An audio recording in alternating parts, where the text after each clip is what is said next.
hay antagonismo competitivo, no competitivo y antagonismo químico o neutralización también se le puede llamar. Y el antagonismo químico se puede producir dentro del organismo o fuera, en una jeringa, en un frasquito, como ahí, ¿ya? Entonces agregamos esta nueva forma de antagonismo que no habíamos hablado. El antagonismo competitivo, ustedes saben, compite por el receptor y el que gana es el que tiene mayor afinidad y tiene mayor concentración.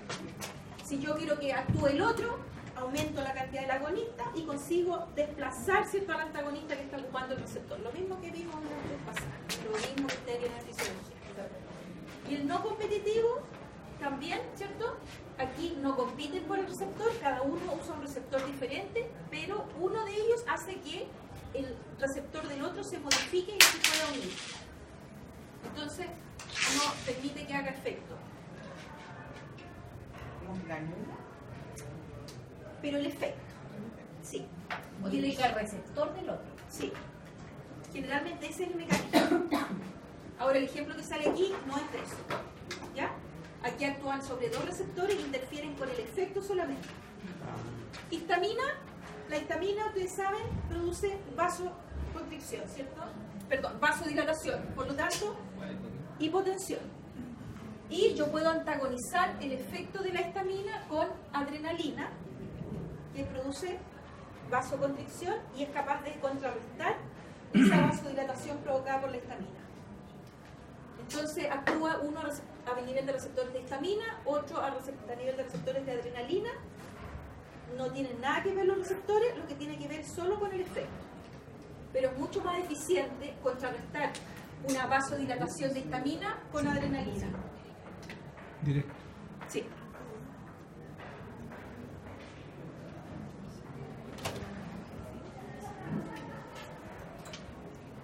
Y el antagonismo químico o neutralización, aquí los dos o más fármacos reaccionan entre ellos y no queda ninguno disponible. Entonces, ninguno actúa.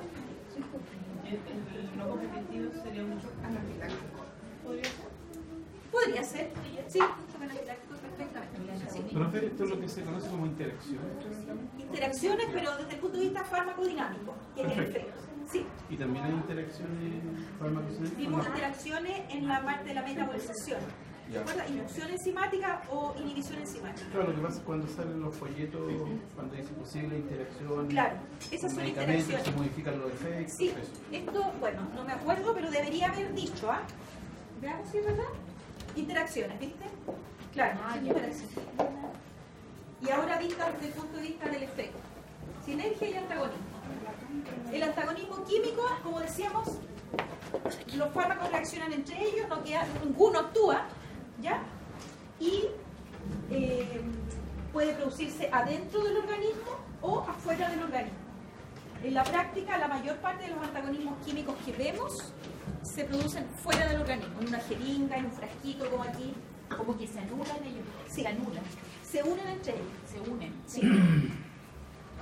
Antagonismo químico que se produce al interior del organismo, por ejemplo, las tetraciclinas, antibióticos del grupo de las tetraciclinas, se quelan con el calcio, se unen con el calcio y no queda disponible ni la tetraciclina ni el calcio. No es que se potencia. No, se antagoniza. Sí. ¿Ya? Entonces, eso ocurre dentro del organismo, por ejemplo, si yo le doy una tetraciclina con leche a cualquiera.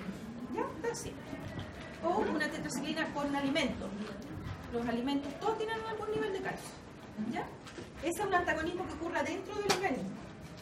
También, este ejemplo que está aquí es como si fuera diazepam. ¿Ubican el diazepam? Sí. Es como un aceite, es amarillito, transparente. ¿Ya? Si yo lo mezclo con lo que sea, la típica mezcla con atropina, precipita y se pone turbio, se pone blanquecino, deja de estar transparente, queda amarillo pero turbio. Y si yo lo dejo decantar, se separa en dos porciones. Entonces, no debería nunca mezclar, de hecho el diazepam precipita con todo. No debería nunca poner ¿Incluido el agua? incluso los sueros, se pone medio blanquecino. El diazepam yo lo debería poner siempre solito, ¿ya? Otro que precipita también en la jeringa, el ketoprofeno. ¿Lo conocen? El ketoprofeno es como agua, transparente, ¿cierto? Igual que agua, bien fluido. Te lo ponen en la jeringa y después también le ponen lo que quieran después y se pone blanco. Ni siquiera se pone turbio, se pone blanco. Entonces, Ponerlo solo. ¿ah? Entonces hay que ponerlo solo. Lo ideal solo, siempre, sí. Y bueno, vamos a ver que hay pacientes, ¿cierto? Que el ketoprofeno en los gatos, por ejemplo, no se puede poner endovenoso, hay que ponerlo intramuscular necesariamente. Entonces hay condiciones, ¿ya? Ya. Entonces, siempre como consejo práctico, siempre que tengan lo que sea que van a mezclar en una jeringa o en un suero y cambia de color o de consistencia, elimínalo. ¿Ya? No sirve porque no sé cómo va a actuar. Puede ser que actúe algo, por ejemplo, el diazepam efectivamente tiene efecto, pero generalmente no es el mismo nivel de efecto que yo quiero obtener. Entonces, ¿cuánto diazepam realmente está disponible? Por eso que es mejor desechar, ¿ya? Todo lo que cambie de color o de consistencia en la jeringa o en el suero, bote. Y lo ponen solito. Ay, se me fue todo de viaje. Así de rápido estoy. Ya.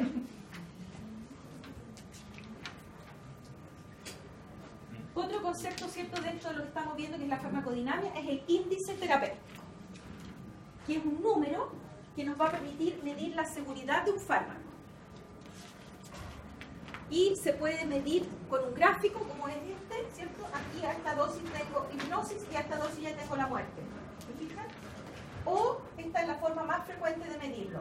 Dosis tóxica 50, o sea, la dosis que intoxica al 50% de los individuos, partido por la dosis activa o dosis efectiva 50, la dosis que produce efecto terapéutico en el 50% de los individuos.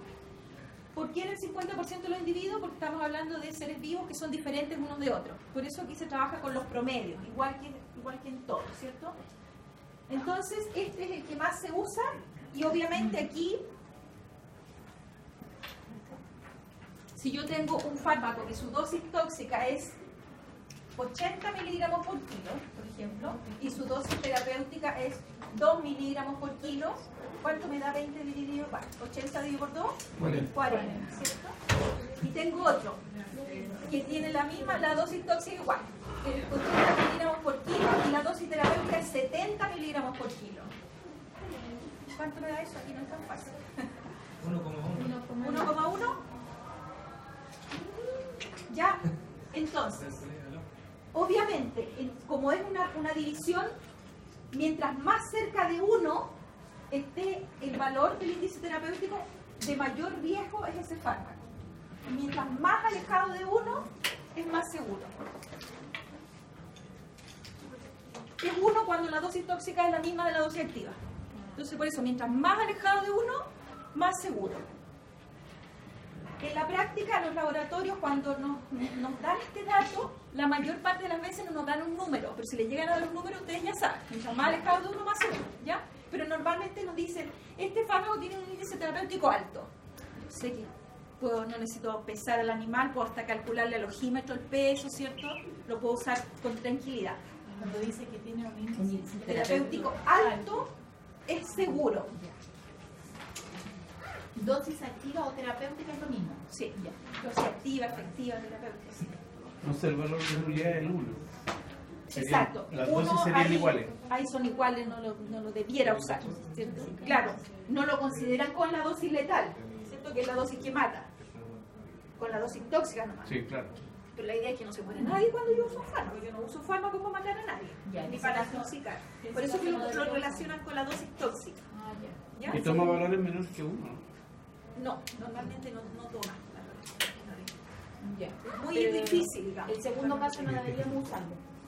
No, hay que usarlo, pero tienes que pesar a tu paciente, tienes que calcular muy bien la dosis. No es que no lo uses, tengo que usarlo con cuidado, con precaución. Pero lo uso. Bueno, y en los gráficos, mientras más alejadas estén las curvas, más seguro el fármaco. Mientras más juntas, es más riesgoso. ¿Ya? Ya.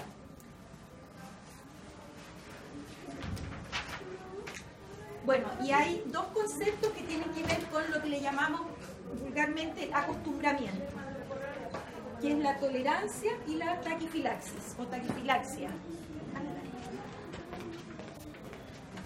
Las dos son formas de acostumbramiento. acostumbramiento, la tolerancia es un acostumbramiento a largo plazo y la taquifilaxis es un acostumbramiento a corto plazo. Sí. ¿La tolerancia? La tolerancia es acostumbramiento a largo plazo, con uso prolongado. Y la otra es a corto plazo. La taquifilaxis es a corto plazo. ¿Dónde sale eso? El otro día. Taquifilaxis o taquifilaxia.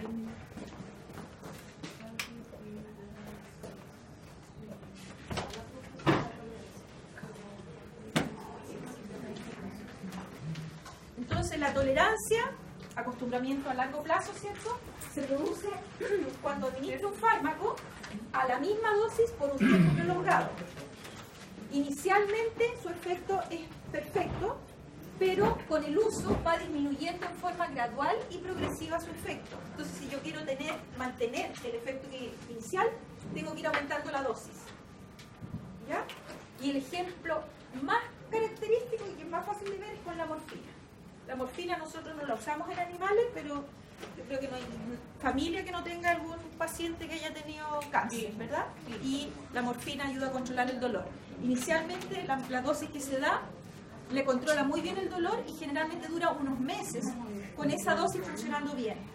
Con el pasar del tiempo, esa dosis ya es insuficiente, le tienen que aumentar la dosis. Lo mismo, dura unos meses, hay que aumentar la dosis. Entonces, ¿esos son los opiáceos? Sí. ¿Y eso es porque el receptor se corta? ¿O es por... No se sabe exactamente, se sabe que tendría una inducción enzimática, pero no es tan simple como eso. Porque la inducción enzimática ocurre siempre. ¿Por qué esta empieza de repente a metabolizarse más rápido? Entonces, hay algo más. No se sabe por qué. Entonces, esa es la tolerancia y en la práctica la mayor parte de las drogas usadas a largo plazo producen tolerancia. ¿Ya? En alguna medida. A lo mejor no es tan visible, como les digo, en la morfina se usa como ejemplo porque, como les digo, es una cosa que desgraciadamente nos toca a todos, ¿ya? Bueno, la tolerancia a la morfina es una tolerancia que es negativa, ¿cierto? No nos interesa que la persona empiece a tener dolor. Pero a veces hay tolerancias que son positivas, ¿ya? Son deseables. Y el ejemplo, aquí sale el fenobarbital, pero la gran mayoría de los antiepilépticos producen sedación, producen sueño. Y en el caso del fenobarbital, rápidamente, normalmente alrededor de 5 días, se produce tolerancia a la sedación, pero no al efecto antiepiléptico. Entonces, el animal vuelve a su vida normal, ¿cierto? Come, juega, quiere salir a pasear, como siempre, pero sigue teniendo el control de la epilepsia. Ahora, a la larga, el fenobarbital igual produce tolerancia a la epilepsia, al efecto antiepiléptico, ¿ya? ¿Y ahí se cambia por otro o por Hay otra que dosis? sumarle otro, hay que ponerle otro antiepiléptico. Claro, no se suspende. Lo que pasa es que la epilepsia es una enfermedad muy fregada, entonces si yo llego y corto, han funcionado, ¿cierto?, durante a lo mejor años, porque ese es el fenobarbital, funciona durante años bien, así de largo plazo. Y de repente empieza a dar convulsiones, pero nunca al mismo nivel de que tenía inicialmente. Entonces, no me puedo dar el lujo porque está funcionando mal, pero está funcionando todavía. Entonces, por eso que se le agrega otro. ¿Ya? ¿Sí? Ahí dice que genera tolerancia cuando el fármaco se administra en la misma dosis. Sí. Y cuando yo coloco sobredosis, también se genera tolerancia. Vuelve a controlar. Es que sobredosis, tú no debieras usar nunca sobredosis. ¿Ya? Si tú usas sobredosis, te arriesgas a producir intoxicación. Entonces, por eso que no conviene, ¿ya? De hecho, la morfina controla el dolor, aumentaste, controla el dolor, aumentaste, controla el dolor, y llega un momento que las dosis que tendrías que usar lo matarías. Lo que pasa con los antibióticos cuando se genera La tolerancia. resistencia, pero esa es resistencia, tiene otro nombre, sí, no es tolerancia, ¿ya? Y bueno, esa es la realidad de los analgésicos narcóticos, y por eso que llega un momento en que no se pueden administrar dosis mayores aunque las personas tengan dolor, ¿ya? Doctora, ¿hay algún medicamento, algún fármaco que no caiga en tolerancia ni en taquifilaxia? No. Como te digo, todos. todos tienen tolerancia. La taquifilaxia es menos frecuente, pero todos tienen tolerancia en el uso a largo plazo. Ahora, el largo plazo es variable dependiendo del fármaco. La morfina normalmente es meses, en cambio, como les digo, el fenobarbital generalmente son años, que están súper bien. ¿Ya? Bueno, como les decía, ¿por qué se produce? No se sabe exactamente. Se sabe que algo tiene que ver con la inducción enzimática, pero no puede ser solo eso, porque ¿por qué no se produjo siempre? ¿Por qué de repente empieza a haber inducción enzimática y no antes? Entonces, se sabe que no es tan simple como solo la inducción enzimática. Y la taquifilaxis tampoco se sabe, ¿eh?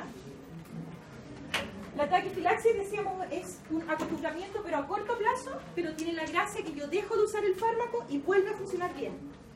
¿Ya? Administro un fármaco, funciona excelente. Lo administro por segunda vez en un breve intervalo de tiempo, o sea, la dosis terapéutica, ¿cierto?, cada tantas horas o cada tantos días. Lo administro, se produce un efecto menor que el que se produjo la primera vez. Y lo sigo administrando y puede ser que simplemente no se produzca ni siquiera efecto. Y es a corto plazo, ¿ya? Días, 2-3 días. Pero espero un tiempo sin administrarlo porque no está funcionando. O sea, con agondarlo, ¿cierto? Suspendo el tratamiento y este tiempo es variable de nuevo, dependiendo del fármaco. Y vuelvo a tener el mismo efecto fabuloso la primera dosis. A la segunda, menos bueno. A la tercera, puede ser que incluso ya no funcione nada. ¿Ya? Ejemplo de eso, los agonistas beta-adrenérgicos selectivos, el salbutamol. No sé si alguien tiene asma aquí.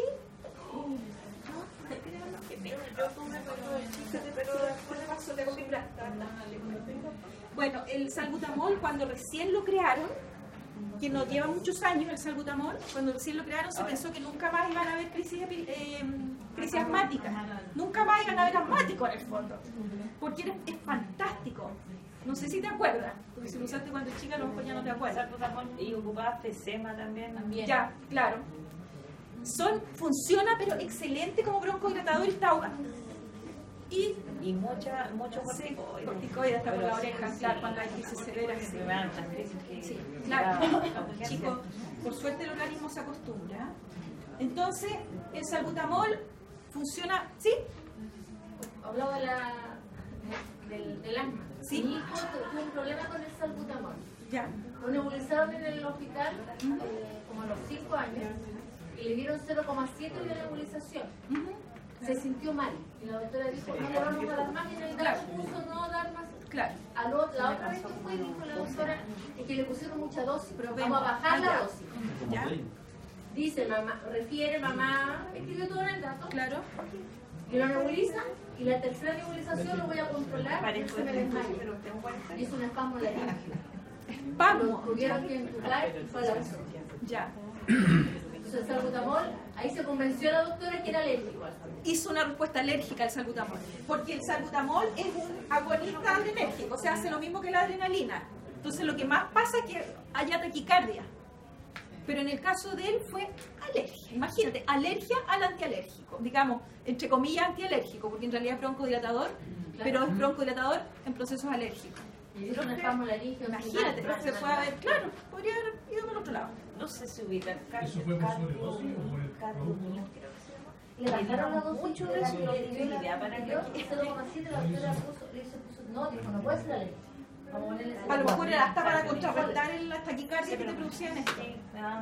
Bueno, hay unos que se llaman salmeterol, que se supone que tiene menor riesgo de taquicardia.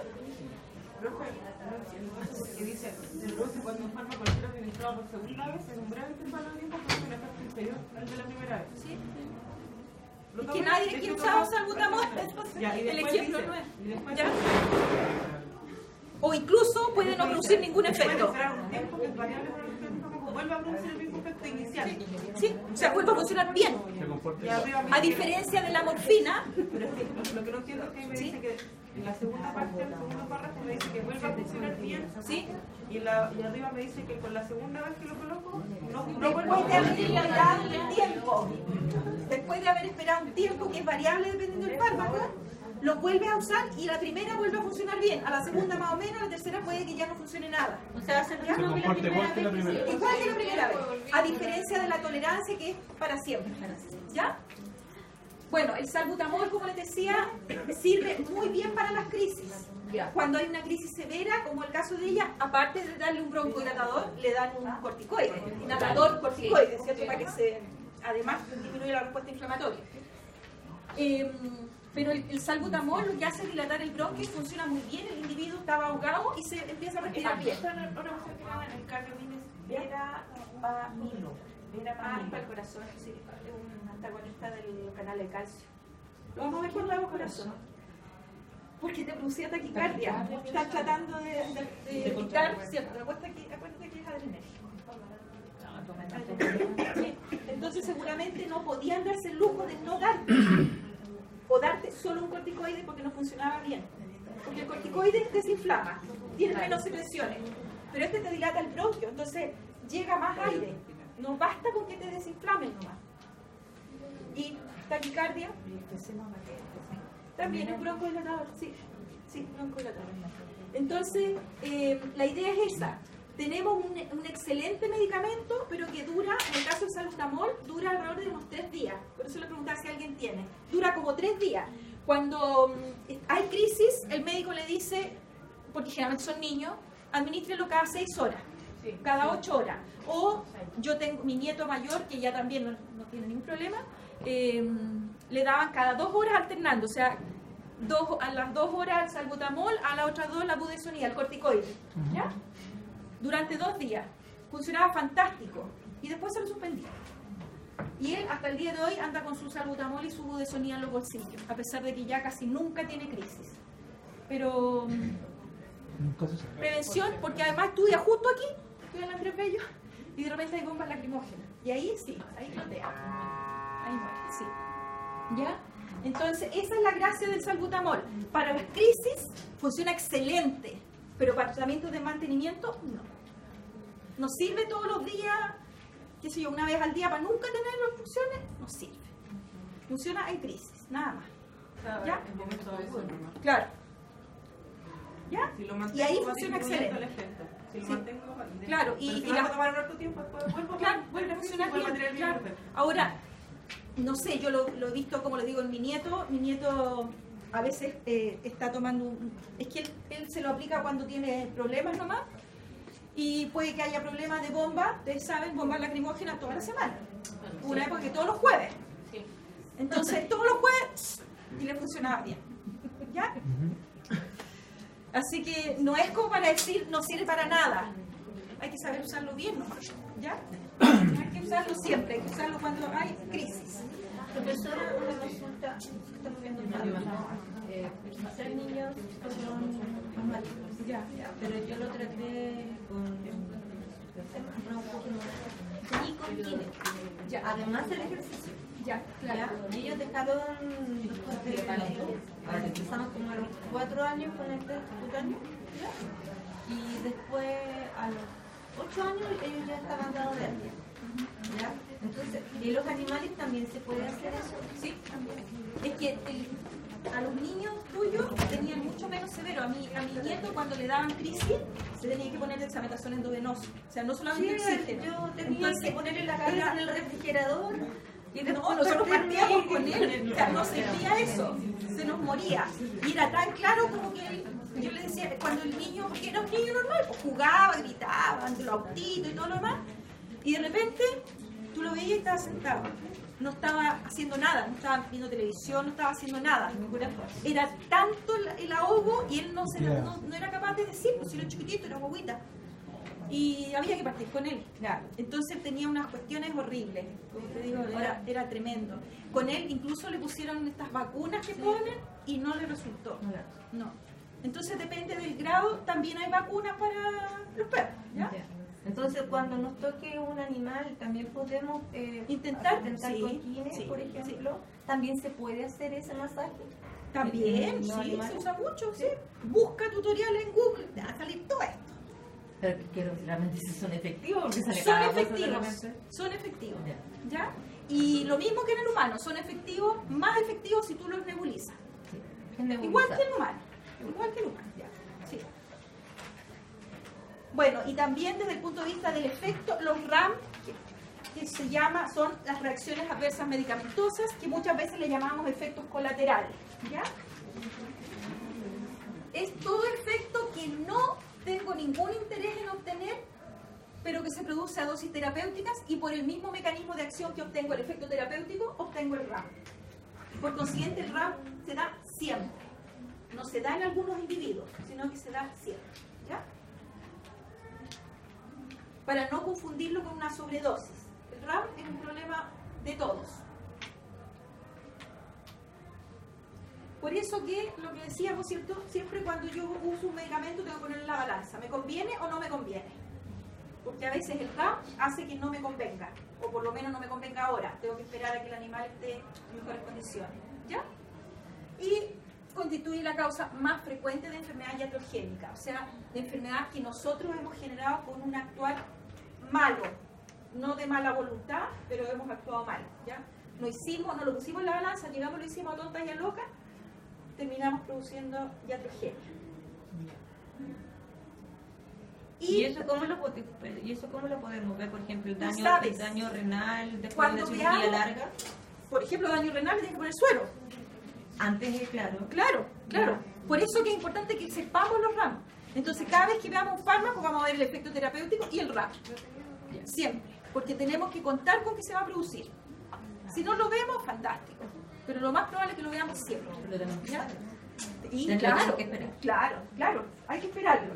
Sí. Bueno, los RAM, los laboratorios cuando hacen estos estudios, ¿cierto?, de farmacocinética y farmacodinamia, ellos nos dan, ¿cierto?, RAM conocidos que ellos vieron durante sus estudios. Pero hay veces en que aparecen RAM diferentes, que no son los habituales, pero yo tengo, no sé, 100 chanchos y todos presentaron, no sé, lo que ustedes quieran, dificultad respiratoria, ya que estamos con eso. Es un RAM que no tendría por qué haberse producido, yo tengo la obligación de notificarlo. Aquí en el SAC, ¿ya? El SAC se lo hace llegar al laboratorio. Entonces hay veces en que son reacciones que son propias de esos animales porque ellos comen tal o cual cosa, o se va a empezar a producir en la mayoría de los cerdos de ahora en adelante, y por eso que es importante notificarlo, ¿ya? Igual como tenemos que notificar enfermedades obligatorias, esto también, los RAM son de denuncia obligatoria, los RAM diferentes a los que el laboratorio me indica, ¿ya? Y los RAM también hay que diferenciarlos de los efectos adversos idiosincráticos que se producen en determinados individuos, no se producen todos, a diferencia del RAM que se producen todos. Esto se produce en algunos individuos, ¿cierto? Y el ejemplo más típico es la alergia a la penicilina, ¿cierto? Hay algunos individuos que son alérgicos a la penicilina y se pueden hasta morir de choque anafiláctico. O sea, no necesariamente es suave, pero es un efecto adverso idiosincrático, no es un RAM.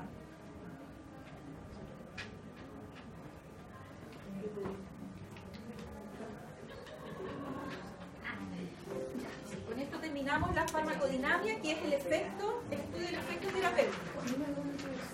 Y ahora ya vamos a partir con medicamentos propiamente tal, y vamos a partir con el control del dolor. Una diferencia del RAM.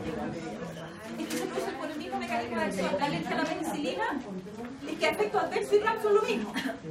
Claro, el efecto idiosincrático es diferente. El idiosincrático, la alergia a la penicilina, y el RAM, por ejemplo, de los, no sé, por el ketoprofeno, se puede producir gastritis.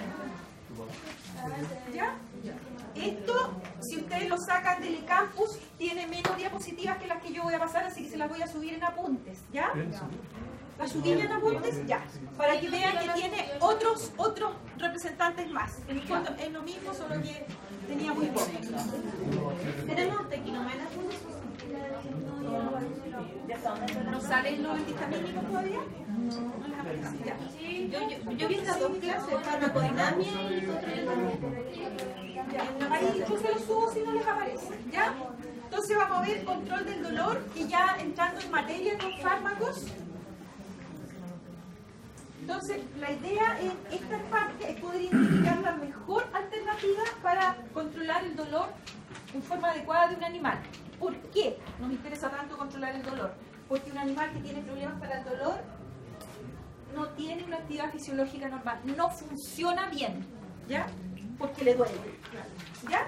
Entonces, por eso que es tan importante, tal vez el dolor no sea algo tan, por así decirlo, importante aparentemente, pero es muy importante. Así que nos interesa controlar el dolor.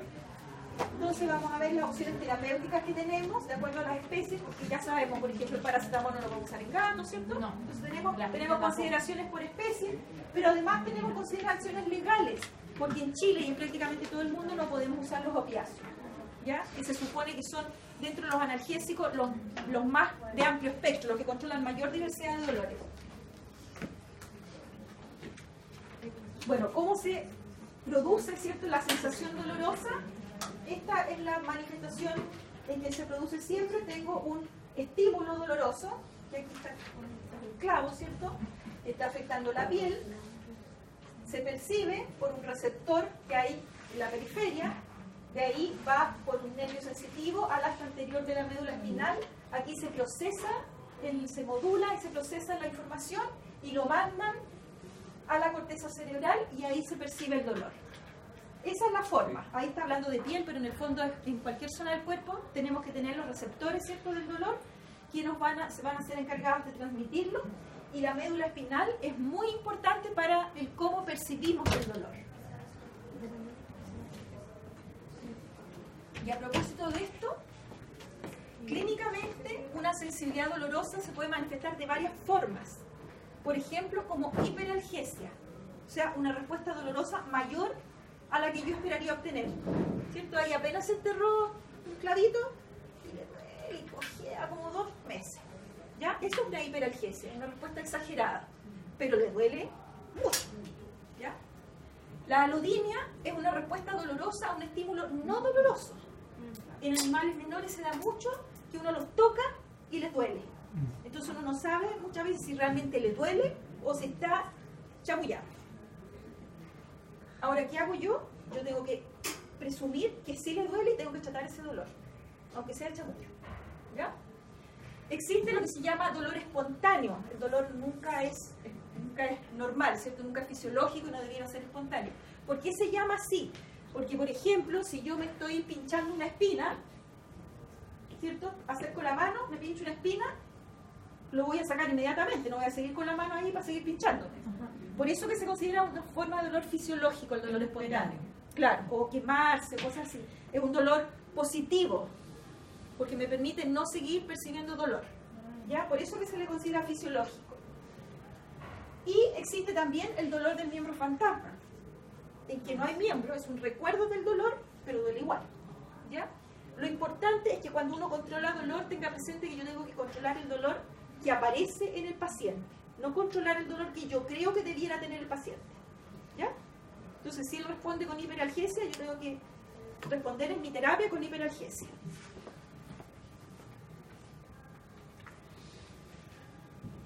¿Cuándo aplico analgesia? Siempre, ¿ya? Como les decía, no nos podemos dar el lujo de, no, si está chamullando este perro, es muy fifí, que le hagan cariñito, ¿ya? Siempre tenemos que aplicarlo. Frente a un dolor que ya existe, tengo que tratarlo. Si ese dolor es severo, tengo que elegir un analgésico que me permita controlar dolores severos. Si yo sé que voy a producir una herida en la cirugía, tengo que poner el analgésico antes, ¿ya? Siempre. ¿Por qué cuando yo voy a hacer una cirugía, yo le pongo el analgésico antes de que el dolor aparezca?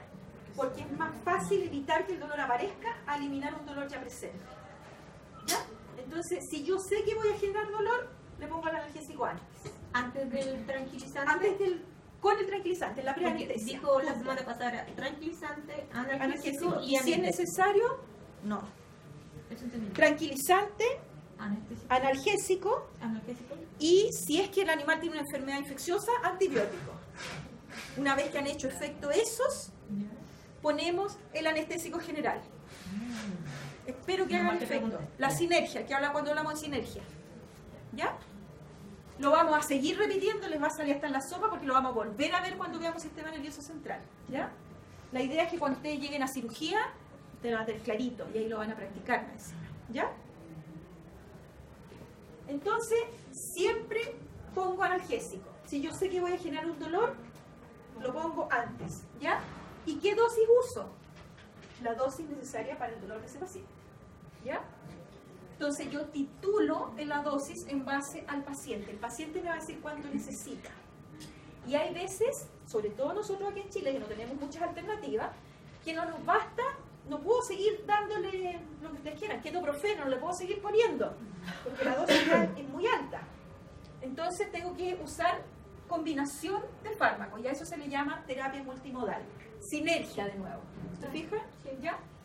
A eso se le llama terapia multimodal, y yo combino varios fármacos con efecto analgésico que tengan diferentes mecanismos de acción. Acuérdense que los RAM se deben al mecanismo de acción, entonces si yo uso analgésico con diferentes mecanismos de acción, también tengo diferentes RAM. Distintos receptores.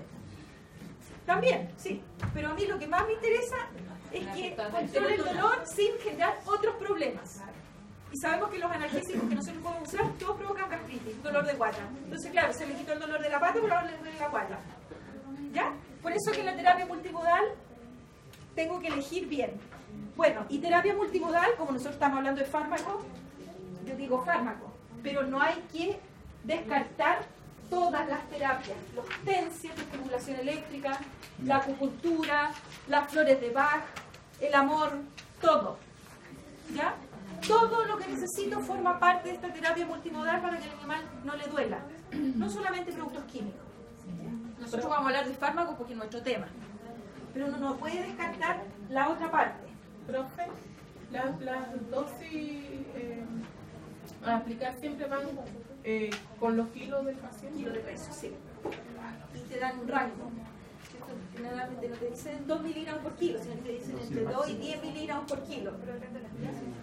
Depende de la especie también, sí. Pero las dosis siempre es por kilo de peso. Y en prácticamente todos los fármacos, no solamente estos. Entonces vamos a ver los medicamentos, ¿cierto? En la parte medicamentosa, lo que me sirve para controlar el dolor. Y tenemos dos tipos de medicamentos. Los analgésicos de acción central, que son los analgésicos narcóticos o opiáceos, que, como les decía, nosotros legalmente en Chile no los podemos usar. Y los antiinflamatorios no esteroidales, que les llamamos AINES, y que tienen efecto analgésico, antiinflamatorio y antipirético, siempre. Vamos a partir con los analgésicos narcóticos, porque no perdemos la esperanza que algún día los podemos usar, así que hay que saber usar, ¿ya? Hay que saber por lo menos los problemas que nos pueden generar. Los analgésicos narcóticos están clasificados como depresores parciales del sistema nervioso central.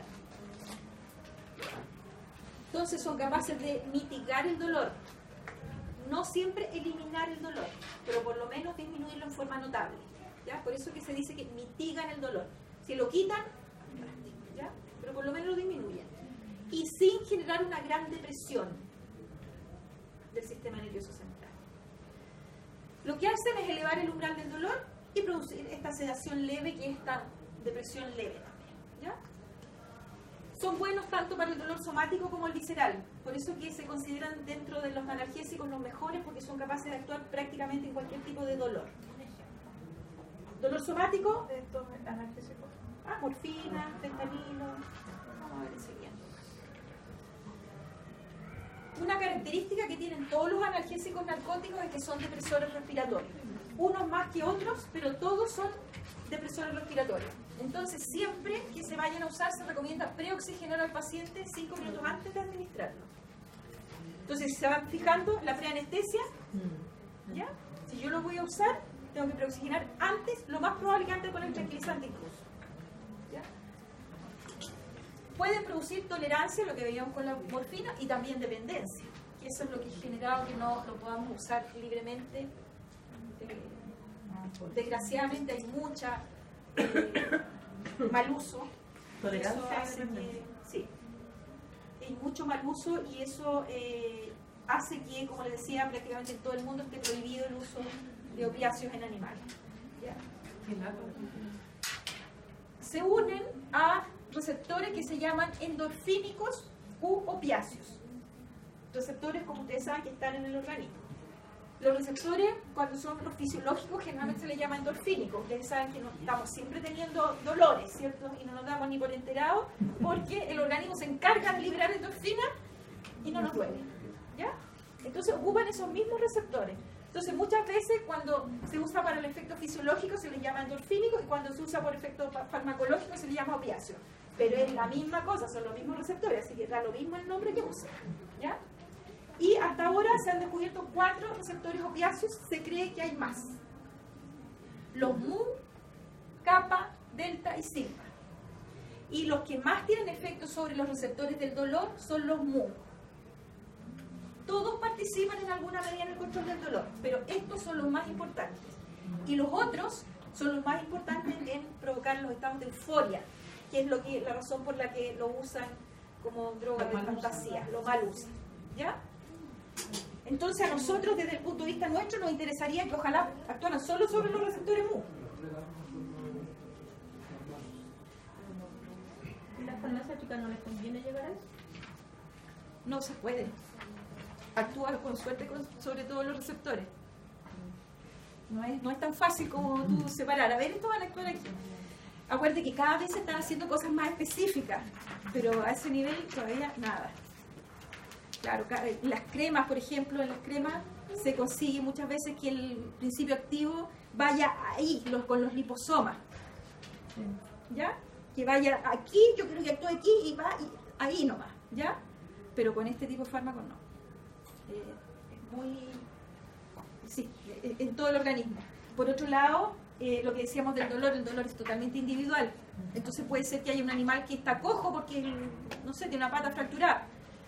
Pero cuando está cojo, él enchueca la columna, entonces también le duele la columna. Al enchuecar la columna, no sé, pues le empieza a apoyar más el miembro anterior del mismo lado que tiene la fractura, le empieza a doler la fractura.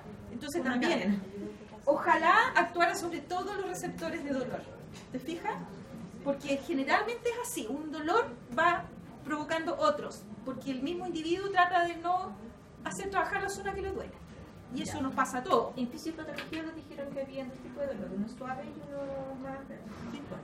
Y uno entraba calcio y el otro entraba cloro. Ya. ¿Ya? El NDT, NMDA. Claro, sí. ¿Sí? ¿Ellos no trabajan en eso? Sí, sí, sí. Y También. esos son los muy los... Sí. Ahora se llaman de otra manera. Es que seguramente en fisiopatología no le deben haber hablado los receptores. Pero mira lo que hacen los receptores. En general, no. Potasio, Una clase sodio, ¿te fijas? Sí, sí, es lo mismo que tú. A lo mejor no te hablaron a nivel de receptores, pero es lo mismo que tú estudiaste. Y los NMDA, esos son la ketamina, que no la vamos a ver aquí, la vamos a ver cuando veamos anestésicos. Tienen efecto excelente de tipo somático, de fracturas, por ejemplo. Y nosotros lo usamos porque no tenemos opiáceos. ¿Y dónde actúan? En los receptores NMDA con el neurotransmisor glutamato. ¿Ya? Por eso esto no es diferente a lo fisiológico que a ustedes le pasan o a lo fisiopatológico. A lo mejor lo enfrentamos desde otro punto de vista, pero es exactamente lo mismo que tú viste, eso mismo. ¿Ya? Y canales iónicos, todo tiene que ver con eso. ¿Te acuerdas que veíamos que hay unos receptores inotrópicos? Inotrópicos, si te fijas. ¿Ya? Entonces, el efecto que a nosotros más nos interesa es el efecto a nivel de receptores mu. Entonces, eso, cuando se hacen los estudios, se abocan fundamentalmente a ese efecto. Tenemos receptores mu en prácticamente todo el organismo. Por eso que son tan buenos para controlar prácticamente todos los dolores. ¿Ya? Y el efecto de estos fármacos actúa sobre los receptores mu ubicados en la médula espinal. ¿Ya? Y lo que hace es disminuir la liberación de la sustancia P, y la sustancia P es la que hace que la información, ¿cierto?, a nivel de lo que decíamos, de médula hacia corteza, no se vaya. ¿Ya? Es como un limitante. Otro efecto, también por estimulación de receptores mu, inhibirían la liberación de otros neurotransmisores excitatorios, que también los excitatorios excitan, ¿cierto? Ayudan a llevar la información. Entonces, no tendría el transporte normal de los estímulos nociceptivos, que son los estímulos dolorosos, hacia corteza. También, cuando se une el fármaco al receptor mu, se abren los canales de potasio, que es lo que está ahí, ¿cierto? Sale potasio, quedó la carga eléctrica positiva, queda más positiva afuera, menos positiva adentro o más negativa adentro, hiperpolarización de la membrana, no se percibe el estímulo doloroso. ¿Ya? Y este proceso es mediado por la adenilciclasa como segundo mensajero. Y también disminuye a nivel neuronal el AMP cíclico que está puesto aquí, ¿cierto?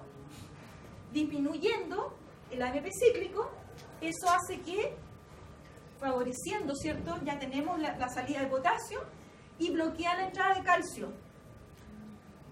Entonces sale potasio y no entra calcio, de nuevo, lo mismo, ¿cierto? Hiperpolarización de la membrana.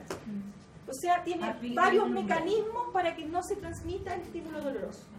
Simplemente por la estimulación de los receptores MU, que como decimos son los más importantes. Bueno, aquí están los canales de sodio que también se supone que tendría alguna influencia, pero las más importantes son esas que están ahí. ¿Y cómo se clasifican? Se clasifican en agonistas puros o totales, agonistas parciales, agonistas antagonistas y antagonistas puros. ¿Ya? Lo mismo que vimos en la parte del efecto terapéutico, porque actúan a nivel de receptores fisiológicos. Los agonistas puros, si se acuerdan, son esos, o totales, son aquellos que producen un efecto máximo aunque no ocupen todos los receptores. ¿Cuáles? Los MU principalmente en este caso. ¿Ya? Y aquí tenemos morfina, codeína, que el otro día estaban hablando en las noticias, no sé si lo escucharon, para todos, que tiene un efecto analgésico fantástico, a pesar de que está creado, digamos, como jarabe para la tos, para cortar la tos.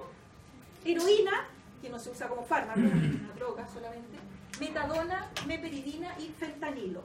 Todos estos son agonistas puros y por eso yo le puedo llamar analgésicos de rescate. Me sirve para el dolor severo que a ustedes les decía, ¿cierto? Yo tengo un dolor severo, no puedo usar una cosita leve, tengo que usar un analgésico de rescate, como esos.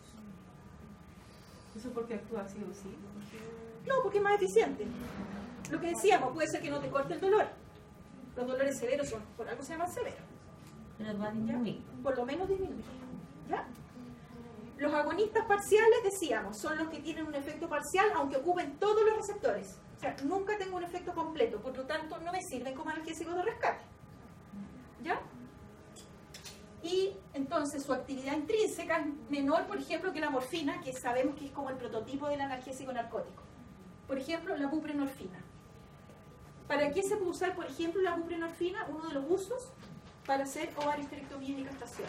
Que no es que no duelan, pero no son dolores severos. Cuando puede usarse. ¿Ya?